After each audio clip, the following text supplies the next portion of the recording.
2-3 ஆண்டுகளுக்கு முன்பே வந்து எல்னினோன்னு வந்தது. சூப்பர் எல்னினோனா என்ன பண்ண போகுது? இந்த எல்னினோவின் தாக்கம் எப்படி இருக்குன்னா, உலகின் பெரும்பாலான பகுதிகளில் வெப்பம், வெப்ப அலைகள், அதிகபட்ச வெப்பநிலை, வறட்சி இதை ஏற்படுத்தும். ஸோ அப்போ இந்த எல்லாரும் அச்சமூட்டக்கூடிய வகையில் பேசுகிறாங்க இல்லையா, வரலாறு காணாத வெயில் வரப்போகுது, வெயில் நம்மளை வாட்டி வதைப்போது, கொல்ல போகுது வெயில், அந்த மாதிரியான சொற்களுக்கெல்லாம் நம்ம அதீதமாக இருக்கா, இல்லை அது நம்ம தயாராகிக்கணுமா? கடந்த ஆண்டுகளைப் போல பெரிய தென்மேற்கு பருவமழை தீவிரமடைஞ்சு பெஞ்சு நமக்கு அதிகப்படியான உபரி நீர் திறந்து அது போய் கடல்ல சேரக்கூடிய நிலை இப்ப காணப்படலை. ஆனா இப்ப இந்த சூப்பர் எல்னினோவின் தாக்கத்தினால 2027ஆம் ஆண்டு உலகின் சராசரி வெப்பநிலை 1.8 டிகிரிக்கு மேல செல்வதற்கான வாய்ப்புகள் இருக்கு. ஒட்டுமொத்தமா இந்த சூப்பர் எல்னினோ ஆண்டுனாலே நம்ம வெள்ளத்துக்கு தயாரா இருக்க வேண்டியது நல்லது. ஏன்னா இருக்கக்கூடிய பெரும்பாலான சூப்பர் எல்னினோ ஆண்டுகள்ல அதீத மழைப்பொழிவை நம்ம பார்த்திருக்கோம். சென்னையில அடுத்து எப்போ மழை பெய்யும், அதுக்கு தான் அறிகுறி இருக்கா? தினமணி நேயர்களுக்கு வணக்கம். இன்றைய சிறப்பு நேர்காணல நம்மளோட இணைந்திருப்பவர் வந்து டெல்டா வெதர்மேன் ஹேமச்சந்தர் அவர்கள். வணக்கம். வணக்கம். எல்லாருமே வந்து இப்போ சம்மர் வந்தோடனே வந்து வெயில் வந்து எல்லாத்தையும் போட்டு வாட்டி வதைக்குது. அதுக்கு நேரத்திலேயே வந்து எல்லாருமே என்ன சொல்றாங்க அப்படின்னா, இது உச்சம் கிடையாது, நமக்கு ஜூன் மாசத்துல இருந்து தான் வந்து பெரிய உச்சம் ஒன்று காத்துக்கிட்டு இருக்கு அப்படின்னு சொல்றாங்க. அதுக்கு என்ன காரணம் சொல்றாங்கன்னா, அந்த சூப்பர் எல்னினோ அது சொல்றாங்க. இந்த சூப்பர் எல்னினோனா இயல்பாவே எல்லாருக்கும் ஓரளவுக்கு இப்போ செய்திகள் பார்க்கறதுக்கு ஒரு ஐடியா இருக்கும். பசிபிக் பெருங்கடல்ல அங்க இருக்கக்கூடிய வெப்பம் என்ன பதிவாகுது அப்படின்றது அது இயல்பாவே நம்ம இப்போ 2-3 ஆண்டுகளுக்கு முன்பே வந்து எல்னினோன்னு வந்தது. சூப்பர் எல்னினோனா என்ன பண்ண போகுது? அதாவது எல்னினோ அப்படிங்கிறது அந்த பசிபிக் பெருங்கடல்ல இருக்கக்கூடிய வெப்பநிலை மாற்றத்தை தான் நம்ம வந்து எல்னினோன்னு வகைப்படுத்துறோம். அதிக வெப்பநிலை இருந்தால் அதை எல்னினோன்னு சொல்லுவோம், வெப்பநிலை குறைவா இருந்தால் லானினான்னு சொல்லுவோம். கடந்த 6 ஆண்டுகள்ல 5 ஆண்டுகள் லானினா ஆண்டுகளா இருந்துச்சு. ஒரு ஆண்டு மட்டும் 2023ஆம் ஆண்டு மட்டும் வலு குறைந்த எல்னினோ பதிவானுச்சு. இந்த சூழல்ல தற்போது பார்த்தோம்னா அடுத்த மாதம் ஜூலை மாதத்துல எல்னினோ உருவாக இருக்கு. எல்னினோ உருவாகுதுன்னா இந்த பசிபிக் பெருங்கடலின் கிழக்கு மற்றும் மத்திய பகுதிகளில் இயல்பை விட வெப்பநிலை 1 டிகிரி செல்சியஸ் அளவுக்கு அதிகரிக்க இருக்கு. அதனை தொடர்ந்து அக்டோபர் மாதத்துல சூப்பர் எல்னினோ உருவாக இருக்கு. சூப்பர் எல்னினோனா ஒன்றும் இல்லை, 2 டிகிரிக்கு மேல போகும்போது அதை நம்ம வந்து சூப்பர் எல்னினோ அப்படின்னு சொல்லுவோம்.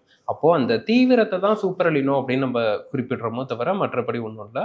நமக்கு இதற்கு முன்னதான் 2015, 1997, 82, 72 போன்ற ஆண்டுகள் எல்லாம் அந்த சூப்பர் எல்னினோ நிகழ்வு உருவாகியிருக்கு.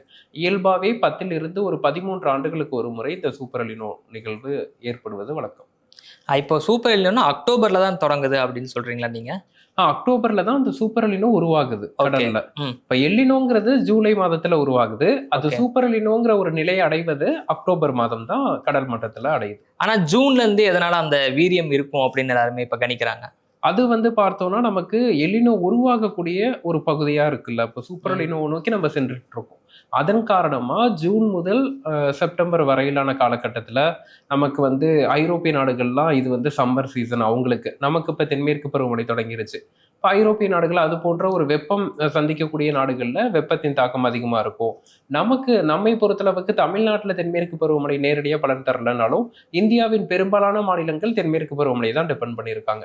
அங்கெல்லாம் பருவமழை இயல்பை விட குறையும் போதும், பருவமழை சில மாநிலங்களில் பொய்த்து போகிறப்போ அங்கெல்லாம் நமக்கு இயல்புக்கு மாறான வெப்பநிலை பதிவாகும். அதை தான் நம்ம குறிப்பிட்டிருக்காங்க. ஈவன் தமிழகத்திலேயே பார்த்தோம்னா அந்த ஜூன் முதல் செப்டம்பர் வரையிலான காலகட்டத்தில் நமக்கு நேரடியாக மழைப்பொழிவு பருவமழையில எதிர்பார்க்க முடியாது. அதே சமயத்தில் மாலை இரவு வெப்பச்சலன மழை தீவிரமடைஞ்சாதான் வெப்பம் குறையும். தற்போது பருவமழை குறையும் போது இங்கு வெப்பச்சலன மழையுமே குறைவதற்கான வாய்ப்பு இருக்கு. அப்படி பார்க்கும்போது தமிழகத்தின் கடலோர மாவட்டங்கள் நம்ம கடந்த 2 மாதங்களா பார்த்திருப்போம். சேலம், தருமபுரி, கோயம்புத்தூர், திருப்பூர், ஈரோடு போன்ற உள் மாவட்டங்கள்ல வெப்பத்தின் தாக்கம் அதிகமா இருந்திருக்கும். இனி வரக்கூடிய மாதங்கள்ல பார்த்தோம்னா கடலோர மாவட்டங்கள்ல வெப்பத்தின் தாக்கம் அதிகமாக இருக்கும். சென்னை, கடலூர், புதுச்சேரி, நாகப்பட்டினம், ராமநாதபுரம், தூத்துக்குடி போன்ற கடலோர மாவட்டங்கள்ல வெப்பத்தின் தாக்கத்தை அடுத்த 2 மாதங்கள் சற்று அதிகரித்து காணப்படுவதை எதிர்பார்க்கலாம். அப்ப இந்த வெயிலின் தாக்கத்தோட அளவுகளை நம்ம எப்படி புரிஞ்சுக்கலாம்? இப்ப யாரை கேட்டாலுமே வந்து எப்பா கடந்த 2-3 வருஷமாவே வந்து வெயில் வாட்டி தான்ப்பா வதைக்குது, வீட்லயே இருக்க முடியல அப்படின்றாங்க. ஸோ இப்போ அதோட ஒப்பிடும்போது எந்த அளவுக்கு டிகிரி வந்து ஜாஸ்தியா இருக்குமா, இல்ல எப்படி நம்ம அந்த அளவுகளை எப்படி புரிஞ்சுக்கிறது? வெயில் இயல்பா கடந்த ஆண்டை விட இந்த ஆண்டு வெப்பத்தின் தாக்கம் அதிகம் தான் ஒட்டுமொத்த தமிழ்நாட்டிலையுமே. உதாரணத்துக்கு சென்னை எடுத்துக்கிட்டா 2024 ஜூன் மாதத்துல நமக்கு நமக்கு 40°C அளவுக்கு வெப்பநிலை பதிவானுச்சு. அதனை தொடர்ந்து தற்போது மீண்டும் பார்த்தோம்னா நமக்கு மே 20ஆம் தேதியிலிருந்து கிட்டத்தட்ட ஒரு 2 வாரங்களா சென்னை மீனம்பாக்கத்துல தொடர்ச்சியாக 40°C அளவுக்கு வெப்பநிலை பதிவாகிட்டு இருக்கு. இது கிட்டத்தட்ட ஒரு 2 ஆண்டுகளுக்கு பிறகு மீண்டும் வந்து சென்னையில வெப்பத்தின் தாக்கம் அதிகரிச்சிருக்கு அப்படின்னு நம்ம குறிப்பிடலாம். அது போன்று நமக்கு ஒட்டுமொத்தமா கடலோர மாவட்டங்கள்லையும் அடுத்து வரக்கூடிய 2-3 மாதங்களுக்கு அந்த வெப்பத்தின் தாக்கம்ங்கிறது தொடரும். நமக்கு வந்து தொடர்ச்சியா நமக்கு சித்திரை மாதிரி வெயில் இல்லைனாலும் இடையிடையே வெப்பச்சலன இடிமலை வந்து நமக்கு சற்றே தணித்தாலும் ஆனா அந்த வெப்பமான நிலை என்பது தொடரும். ஏன்னா இப்ப தென்மேற்கு பருவமழை ஜூன் 4ஆம் தேதி தொடங்குனுச்சு. ஆனா தமிழகத்தை பொறுத்தளவுக்கு பகல் நேரத்துல அந்த வெயில் வந்து வாட்டி வதைக்கிறத பார்க்க முடியுது. இந்த நிலை தான் தொடரும். ஆனால் எப்போது பருவமழை சற்று தொய்வடைந்து நமக்கு சாதகமா அமையும் போது மாலை இரவு வெப்பச்சலன மழை தீவிரமடைந்தா சற்றே இந்த வெப்பம் ஒரு தற்காலிகமா இடையிடையே குறைவதற்கு வாய்ப்புகள் இருக்கு. ஸோ அப்போ இந்த எல்லாரும் அச்சமூட்டக்கூடிய வகையில பேசுறாங்க இல்லையா, வரலாறு காணாத வெயில் வரப்போகுது, வெயில் நம்மளை வாட்டி வதைப்போகுது, கொல்ல போகுது வெயில், அந்த மாதிரியான சொற்களுக்கெல்லாம் நம்ம அதீதமா இருக்கா, இல்ல அது நம்ம தயாராகிக்கணுமா? இல்ல, அக்டோபர் மாதம் சூப்பர் எலினோ உருவாகுதுன்னா அந்த உருவாகக்கூடிய சூப்பர் எலினோ அடுத்த வருடம் ஒரு மார்ச் மாதத்துல சற்றே வலுவிழக்க தொடங்கும். அப்படி அது வலுவிழக்குதுன்னா முதல்ல கடல்ல வெப்பநிலை அதிகரிக்குது. அது வந்து உச்சத்தை தொடுறது இந்த வருடம் அக்டோபர். அது கடலில் இருந்து வலுவிழக்க தொடங்கும் போது அது கடலில் இருந்து நிலப்பகுதியை நோக்கி நகரும்.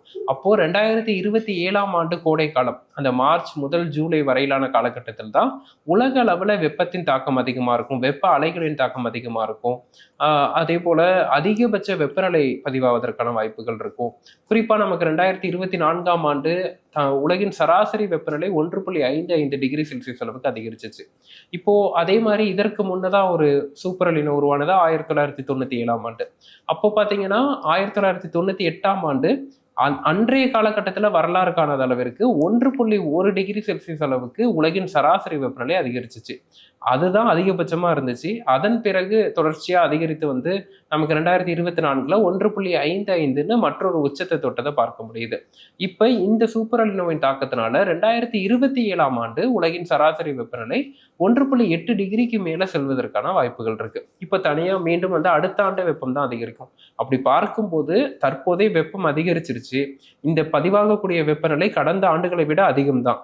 இதெல்லாம் இப்போ இருக்க சூழல் நம்மளால வந்து இதே மாதிரியே ஒரு சூழல் தொடரும் அப்படின்னு நம்ம எதிர்பார்க்கலாம். ஆனால் அடுத்த ஆண்டு கோடை காலம்ங்கிறது தான் ரொம்ப நமக்கு சவாலா இருக்கும். ஏன்னா தென்மேற்கு பருவமழை இந்தியாவின் பெரும்பாலான மாநிலங்கள்ல குறையும் போது நீர்நிலைகள்ல நீர் இருப்பு குறையும். அதே போல நிலத்தடி நீர்மட்டம் குறையும். பல மாதங்கள் தொடர்ச்சியாக வெப்பமாகவும் நமக்கு மழை குறைவாகவும் பதிவாகி அதனை தொடர்ந்து வரக்கூடிய கோடை காலத்துல அதீத வெப்பம், வெப்ப அலைகளின் தாக்கம், உச்சபட்ச வெப்பநிலை பதிவாகும் போது அதன் தாக்கம் என்பது அப்பதான் அதிகமா இருக்கும். அப்படி பார்க்கும்போது இப்போ பேசிட்டு இருக்கிறது எல்லாமே அந்த வெப்பம் சார்ந்த எல்லாமே 2027ல தான் உணரக்கூடும். தமிழகம், இந்தியா மட்டுமல்லாத உலக அளவுல. அப்போ இந்த ஜூன் மாதத்துல இருந்து செப்டம்பர் மாதம் வரைக்கும் வந்து தண்ணீர் பற்றாக்குறை ஏற்படலாம், இல்ல வறட்சி ஏற்படலாம் அப்படின்ற மாதிரியான அறிவிப்புகள்லாம் வந்து எதை ஒட்டி தராங்க? இல்ல, அதுவுமே ஏற்பட்டுட்டு இருக்கு. அது குறிப்பா அந்த உலக வானிலை மையம் அறிவிச்சது நமக்கு மெயினா இது யாருக்கு சம்மர்னா இங்கிலாந்துக்கு தான். யுனைடெட் கிங்டம் ஃபுல்லாவே சம்மர். ஸோ அந்த மாதிரி யாருடைய சம்மரோ அவங்களுக்கு பெரிய பாதிப்பு இருக்கும், நமக்குமே பாதிப்பு இருக்கும். இப்போ உதாரணத்துக்கு வைகை அணையில தண்ணீர் இல்லை, முல்லை பெரியாறு கிட்டத்தட்ட 111 அடிக்கு கீழே போயிருக்கு, மேட்டூர் அணையோட நீர்மட்டம் 79 அடி தான் இருக்கு. இப்போ தென்மேற்கு பருவமழை தொடங்கிருச்சு. இந்த சூழல்ல நமக்கு ஏன் நீர்நிலைகள்ல நீரிருப்பு குறைஞ்சிருக்கு அப்படின்னு பார்த்தா கோடை காலத்துல சரியா மழை பதிவாகல, துவங்கிய தென்மேற்கு பருவமழை தீவிரமடையல. அப்போ நமக்குமே பிரச்சனை இருக்கு. ஆனா இந்த பிரச்சனைகள் எப்படி இருக்குன்னா இப்போதைக்கு நம்மளால சமாளிக்கக்கூடிய அளவுல இருக்கு. இது அடுத்த ஆண்டு அப்படிங்கிறப்போ நமக்கு அடுத்து வரக்கூடிய மாதங்கள்ல பருவமழை பொய்க்கும் பட்சத்துல சமாளிக்க முடியாத அளவிற்கு சென்று விடும். ஸோ அதோட தாக்கம்லாம் உணர தொடங்குனதெல்லாம் உண்மைதான். ஆனா இப்போ இருக்க அந்த சீரியஸான நிலைமைங்கிறது இப்போதைக்கு இல்லை. ஏன்னா இப்ப மேட்டூர் அணை 79 அடியில இருக்கு. இப்ப ஜூன் 12 திறக்கலன்னா இத அடுத்து மழை பதிவாகி அணை நிரம்பிய பிறகோ அல்லது 100 அடியை எட்டிய பிறகோ திறந்தா சமாளிக்கலாம். இது போன்ற ஒரு நடவடிக்கைகள் எடுக்கும்போது சற்றே வந்து தற்காத்து கொள்ளலாம். ஸோ அதாவது என்னன்னா, இப்ப இந்த கோடையில ஏதாவது மழை வந்து நீர்நிலைகள்ல வந்து தண்ணீர் கொஞ்சம் வரத்து ஜாஸ்தியா இருந்தது அப்படின்னா, நீள் திறப்பு இருக்கும். ஸோ அந்த வறட்சின்ற பிரச்சனை ஒப்பீட்டளவு குறைவா இருக்கும். அது மழைய பொறுத்து வந்து இந்த ஜூன்ல இருந்து செப்டம்பர் வரைக்கும் இருக்கும் அப்படின்னு சொல்ல வர்றீங்க. இல்ல அதான் உண்மை. என்னன்னா, இப்போ வந்து நீர்நிலைகளை பொறுத்தளவுக்கு மேட்டூர் அணையா இருக்கட்டும், அல்லது பவானி சாகரா இருக்கட்டும், முல்லை பெரியாறா இருக்கட்டும், இவை அனைத்துமே வடகிழக்கு பருவமழையை நம்பி இல்ல. எல்லாமே தென்மேற்கு பருவமழையை நம்பி தான் இருக்கு. தென்மேற்கு பருவமழை தற்போது தான் தொடங்கியிருக்கு. இது அடுத்த 2, 3 வாரங்கள்ல அல்ல அடுத்த மாதத்திற்குள்ளாக சற்றே தீவிரமடைந்து, நீர்பிடிப்பு பகுதிகளில் மழை தீவிரமடைந்து நல்ல மழைப்பொழிவு வந்துச்சுன்னா, ஓரளவுக்கு தற்போது இருக்கக்கூடிய அணைகளின் நீர்மட்டம் மீண்டும் உயர்வதற்கான சூழலும், உயர்ந்த பிறகு நமக்கு ஒரு சாதக சூழல் ஏற்படும். ஆனா பருவமழை தீவிரமடைவதற்கான சூழல் தற்போது காணப்படல. ஜூன், ஜூலை மாதங்கள்ல பருவமழை எப்படி இருக்க போகுது அப்படிங்கிறத பார்த்து தான் இது அடுத்த கட்ட நடவடிக்கை குறித்து எடுப்பதற்கு சாதகமா அமையும். ஸோ அப்ப நம்ம நிலத்தடி நீர்ல எந்த அளவுக்கு இருக்கு, அதை பத்திலாம் ரொம்ப நம்ம அச்சம் கொள்ள வேணாம் அப்படின்றீங்க. இந்த ஆண்டை பொறுத்த வரைக்கும் 2026 பொறுத்த வரைக்கும். ஆமா, கண்டிப்பா. ஏன்னா தமிழ்நாட்டை பொறுத்தளவுக்கு பெரிய பிரச்சனை இல்லை அப்படின்னா என்ன காரணம்னா, தென்மேற்கு பருவமழை குறையதான் போகுது. நமக்கு மேட்டூர் அணை நிரம்புமாங்கிறது கேள்விக்குறிதான். பவானி சாகர் நிரம்புமாங்கிறது கேள்விக்குறிதான். மற்ற நீர்நிலைகள் நிரம்புமாங்கிறது கேள்விக்குறியா தான் இருக்கு. கடந்த ஆண்டுகளைப் போல பெரிய தென்மேற்கு பருவமழை தீவிரம் அடைஞ்சு பெஞ்சு நமக்கு அதிகப்படியான உபரி நீர் திறந்து அது போய் கடல்ல சேரக்கூடிய நிலை இப்ப காணப்படல. ஆனா பெரும்பாலான மாவட்டங்களுக்கு ஒரு முக்கியமான பருவமழைனா வடகிழக்கு பருவமழை தான்.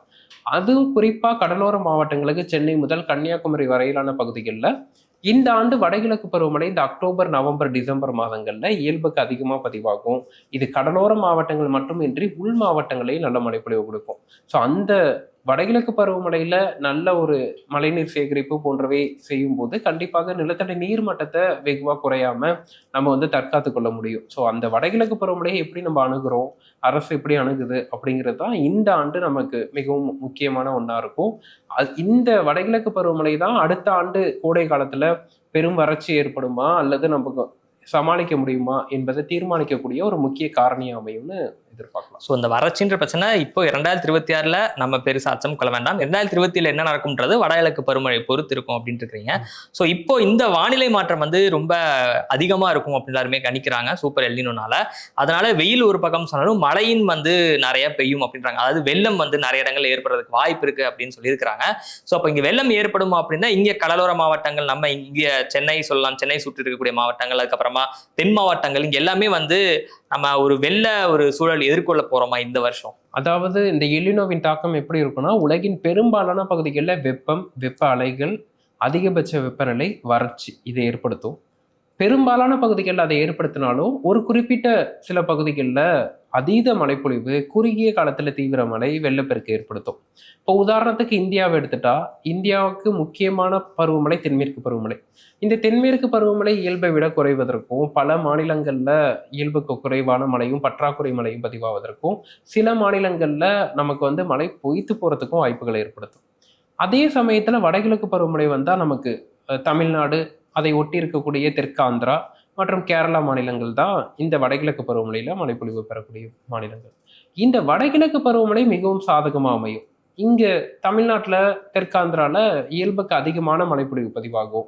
குறிப்பா கடலோர மாவட்டங்கள்ல அதீத மழைப்பொழிவு நம்ம எதிர்பார்க்கலாம். அப்ப கடலோர மாவட்டங்கள்ல வெள்ளப்பெருக்குக்கான வாய்ப்பு என்பது இருக்கு. இப்போ உதாரணத்துக்கு 2023 ஒரு வலு குறைந்த எல்லினோ தான். அந்த ஆண்டு பார்த்தோம் மிக்ஜம் புயல்ல ஒரு 2 நாட்கள் மழையில சென்னை உள்ளிட்ட நகரங்கள் வந்து பிரச்சனை இருந்துச்சு. தூத்துக்குடி மாவட்டத்துல ஒரே நாள்ல 100 சென்டிமீட்டர் அளவிற்கு மழைப்பொழிவு பதிவானுச்சு. ஸோ அது போன்ற ஒரு நிலையை பார்த்தோம்னா அது ஒரு வீக் எலினோ.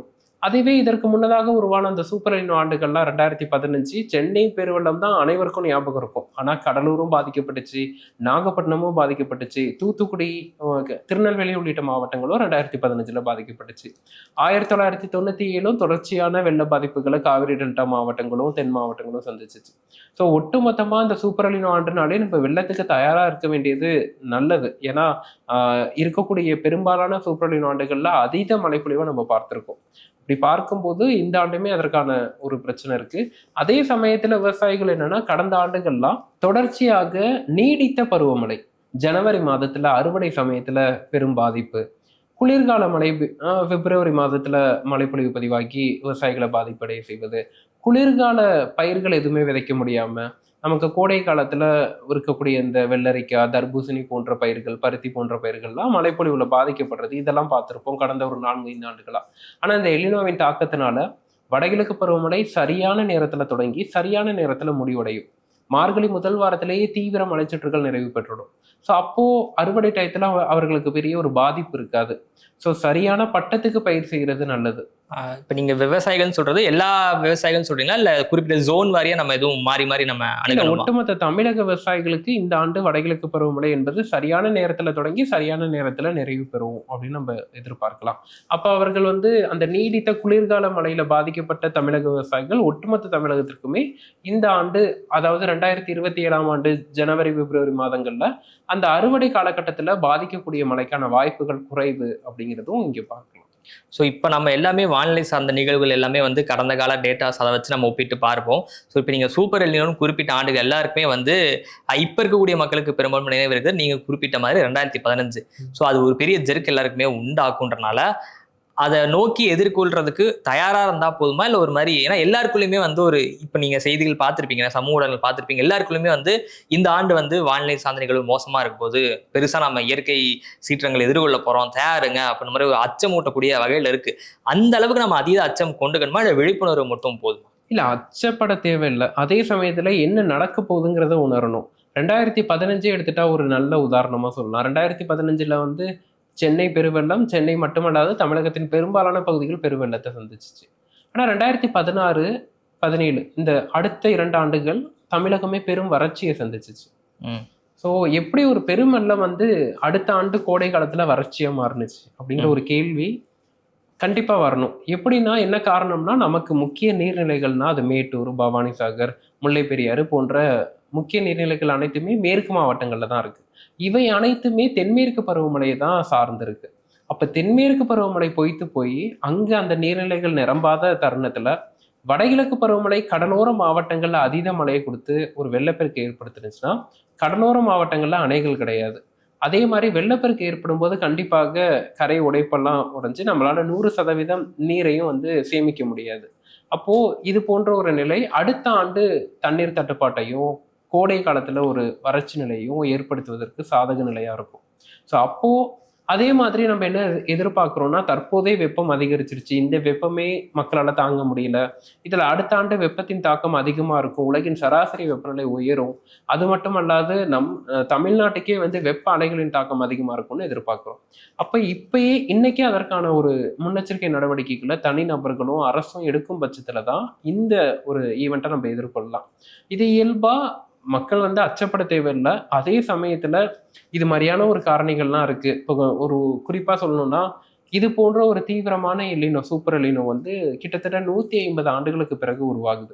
1876ஆம் ஆண்டு தான் இது போன்ற ஒரு நிகழ்வு உருவானுச்சு. அன்றைய தினம் என்ன நடந்துச்சு அப்படின்னு பார்த்தா, உலக அளவுல வெப்ப அலைகள், வெப்பத்தின் தாக்கம், அதே போல பஞ்சம், இது போன்ற ஒரு நிலையினால கிட்டத்தட்ட அன்றைய தினத்துக்கு 6 கோடி மக்கள் உயிரிழந்தாங்க. கிட்டத்தட்ட அன்றைய தினத்துக்கு 4% மக்கள்.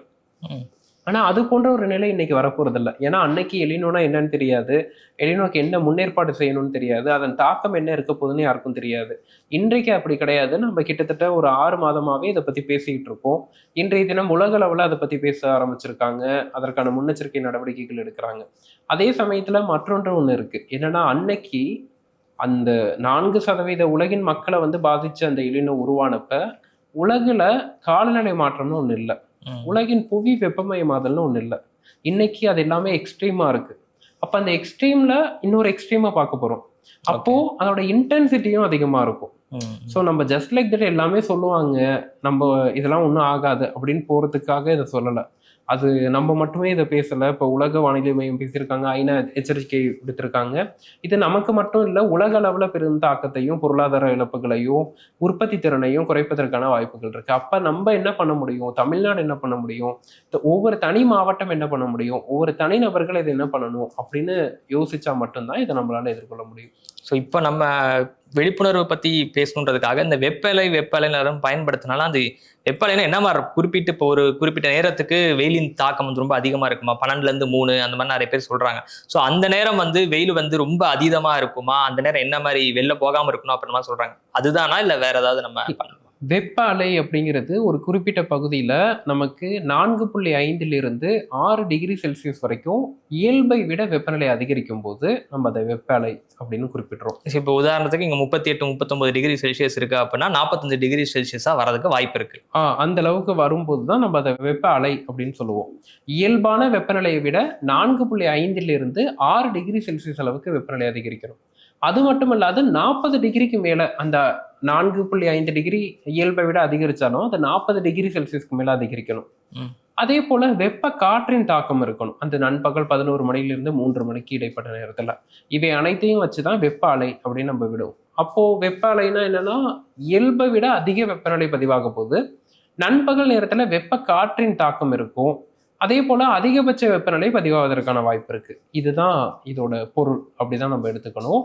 இதற்கான தீவிரம் என்பது நமக்கு எந்த குறிப்பிட்ட நாட்கள்ல குறிப்பிடுறாங்களோ அப்போ வந்து நமக்கு நண்பகல் 11 மணிலிருந்து 3 மணி வரையிலான காலகட்டத்தில் இருக்கும். ஸோ இப்போ இதுக்கு வந்து அரசாங்கம் தயாராகணும் அப்படின்னா அவங்க என்ன மாதிரியான நடவடிக்கைகள் எடுக்கணும், அவங்க எப்படி தயாராகணும் இதற்கு? குறிப்பா பார்த்தோம்னா நமக்கு அரசு அதே மாதிரி தனிநபர்கள் அனைவருமே தயாராகணும். தனிநபர்களை பொறுத்தளவுக்கு நம்ம வந்து வெப்பநிலை அதிகரிக்குது அப்படின்னு ஒவ்வொரு வருடமும் சொல்லிட்டே இருக்கோம். ஆனா நம்ம என்ன பண்ணிட்டு இருக்கோம்னா, அதிகமான ஏசி பயன்பாடு, நம்ம வீட்டிலேயே வந்து எல்லார் வீட்லயும் இப்போ கார் வந்துருச்சு, பைக் இல்லாத வீடுகளே கிடையாது. ஸோ இவை அனைத்தையும் நான் தவிர்க்கணும் அப்படின்னு நான் சொல்ல வரல. அதே சமயத்துல தேவைக்கு மட்டும் பயன்படுத்தணும். ஸோ ஏசி பயன்படுத்துறோம்னா அது சரியான ஒரு அளவீடுல குறிப்பிட்ட நேரம் மட்டும் பயன்படுத்தணும். அதே மாதிரி நம்ம வீடுகளை சுற்றி அதிகமான மரக்கன்றுகள் நடணும். நம்ம வீடுகளை சுற்றி மரக்கன்றுகள் இருக்கும்போது கண்டிப்பா அங்க இருக்கக்கூடிய உணரும் வெப்பநிலை என்பது குறையும். ஸோ நமக்கு இப்போ பிரச்சனையே என்னன்னா, ஒரு 38 டிகிரி வெப்பநிலை பதிவானுச்சுன்னா அங்கே உணரும் வெப்பநிலை 45 46 போயிருது. ஸோ அதுதான் பெரிய தாக்கம். அப்போ உங்களது வீடுகளில் உணரும் வெப்பநிலையை எப்படி குறைக்கலாம்? உணரும் வெப்பநிலையை குறைக்க ஒரே வழி நம்ம வீடுகளை சுற்றி மரங்கள் வளர்ப்பது தான். இப்போ நம்ம வீட்டில் வந்து ஏசி பயன்படுத்துகிறோம். என்ன பண்ணுறோம்? வீட்டில் இருக்கக்கூடிய அந்த ரூமில் இருக்கக்கூடிய ஹீட்டை எடுத்து வெளில விடுறோம், அவ்வளோதான். ஸோ அப்போது வெளியில் இருக்கக்கூடிய டெம்பரேச்சர் ஆட்டோமேட்டிக்காக ரைஸ் ஆகுது. அப்போ அதை எப்படி குறைக்கலாம்? ஒரு மரக்கன்று வச்சு வளர்க்கும் போது கண்டிப்பாக அங்கே இருக்கக்கூடிய உணரும் வெப்பநிலை குறையும். ஸோ அனைவரும் வந்து மரக்கன்று நடணும். அதே மாதிரி விவசாயிகள் வந்து அந்த வரப்புகளில் மரக்கன்றையும் வைக்க மாட்டாங்க. ஏன்னா அது நிழல் கொடுத்து பயிரோட உற்பத்தி திறன் குறைஞ்சிரும் அப்படின்னு. ஆனால் விவசாயிகள் கண்டிப்பாக இந்த எலினோ போன்ற ஆண்டுகளை எதிர்கொள்வதற்கு வரப்புகள்லையும் ஆற்றின் படுகைகள்லையும் அதிகமான மரக்கன்றுகளை வச்சு நடணும். அப்பதான் வந்து அங்க இருக்கக்கூடிய உணரும் வெப்பநிலை குறையும். வயல்கள்ல எளிதாக தண்ணீர் வந்து சூடாகிராம இருக்கும். அதே மாதிரி நிலத்தடி நீர்மட்டம் குறையாம இருக்கும். அவர்களுக்கு வேளாண் பணிகள் மேற்கொள்ளும் போது ஒரு களைப்பு ஏற்பட்டா கூட அதற்கு அதற்கு தகுந்த மரங்களே அவங்க தேர்ந்தெடுக்கலாம். மலைவேம்பு இது போன்ற ஒரு ரக மரங்களை மரச்செடிகளை வைக்கும்போது கிட்டத்தட்ட ஒரு 6 மாதத்துல அந்த மரக்கன்றுகள் வளர்ந்துடும். அவர்களுக்கு அடுத்த ஆண்டு அந்த வெப்பத்தை எதிர்கொள்ள சாதகமா அமையும். அதே மாதிரி பண்ணை குட்டை போன்றவை அமைக்கும் போது கண்டிப்பாக, ஏன்னா நமக்கு பருவமழை நல்லா இருக்க போகுது. அப்ப விவசாயிகள் பண்ணைக்குட்டை வச்சு அவர்கள் வயல்கள்லயே தண்ணீரை வந்து சேமிச்சு வைக்கும் போது அடுத்த கோடை காலத்துல ஏதாச்சும் பயிரிட்டாங்கன்னா அதற்கு சாதகமா பயன்படுத்திக் கொள்ளலாம். ஒரே மாதிரி முப்போகமும் நெல்லே போகாம மாற்று ரக நெல்களையும் பயன்படுத்துறது, இது போன்ற ஒரு நடவடிக்கை எடுத்தாலே போதும். நம்மளால ஒரு தனிநபரால இதுதான் செய்ய முடியும். இதை எடுத்தாலே அவர்களை அந்த பாதிப்புல இருந்து தற்காத்துக் கொள்ளலாம்.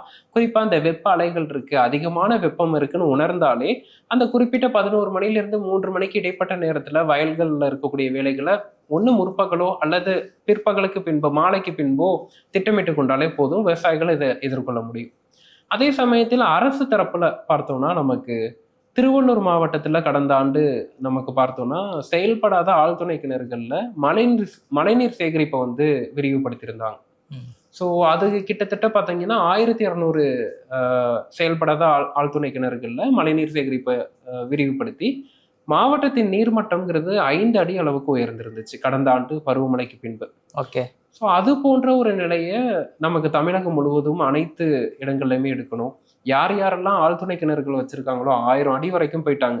அவங்கெல்லாம் யாரும் கொண்டு போய் மழைநீரை கொண்டு போய் அதில் விடுறதை பத்தி யோசிக்கிறதே இல்லை. அதை கவர்மெண்ட் வந்து ஒரு சட்டமா கொண்டு வந்து அனைத்து ஆழ்துணை கிணறுகளுக்கு ஒரு அப்ரூவல் கொடுக்கும் போதே அவர்கள் வந்து ரீசார்ஜ் பண்றாங்களா, மறுபடி கிரவுண்ட் வாட்டர் ரீசார்ஜ் சிஸ்டம் எப்படி கொண்டு போறாங்க அப்படிங்கிறதையும் கவனத்தை செலுத்தும் போது கண்டிப்பா நம்மளால வந்து நிலத்தடி நீர்மட்டத்தை ஓரளவுக்கு தற்காத்து கொள்ள முடியும். அதே மாதிரி அதிகமான பண்ணை குட்டை போன்றவை அமைப்பதற்கான நடவடிக்கை எடுப்பது. மேலும் நீர் மேலாண்மை, இப்போ பார்த்தோம்னா நமக்கு இது போன்ற ஒரு வறட்சி வருது அப்படிங்கிறத உலக அளவுல பேசுறாங்க. இப்ப நம்மள்ட்ட இருக்கக்கூடிய நீர்நிலைகள்ல எவ்வளவு நீர் இருப்பு இருக்கு, அதை சார்ந்து என்ன மாதிரியான நடவடிக்கை எடுக்கலாம், என்ன மாதிரியான முன்னெச்சரிக்கை எடுக்கலாம்.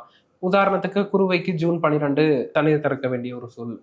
எப்போதுமே நம்ம பார்த்தோம்னா ஒரு 70 டிஎம்சி நீர் இருந்தால் தான் திறப்பாங்க. இன்னைக்கு நம்மள்ட்ட 41 டிஎம்சி தான் இருக்கு.